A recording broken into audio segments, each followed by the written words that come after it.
Bangladesh cable TV দর্শক forum কেন্দ্রীয় committee ও রাজশাহী বিভাগীয় কমিটি সোমবার যৌথভাবে দেশের কৃতি সন্তানদের সংবর্ধনা দিয়েছে। অনুষ্ঠানে বিভিন্ন ক্ষেত্রে অবদান রাখার জন্য রাজশাহীর 7 কৃতি সন্তানকে সংবর্ধনা দেওয়া হয়। অনুষ্ঠানে প্রধান অতিথি ছিলেন Rajshahi city mayor AHM Khairuzzaman Liton.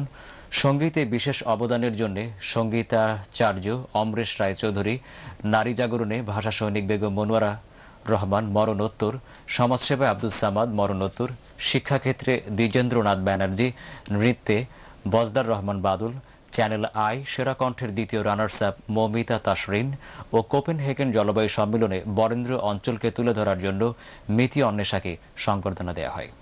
Cable TV দর্শক ফোরাম রাজশাহী বিভাগীয় কমিটির সভাপতি শাহাদত হোসেন মুন্নার সভাপতিত্বে অনুষ্ঠানে বিশেষ অতিথি ছিলেন জেলা প্রশাসক শেফাউল করিম ও দর্শক ফোরাম কেন্দ্রীয় কমিটির সভাপতি এরফানুল হক নাহিদ।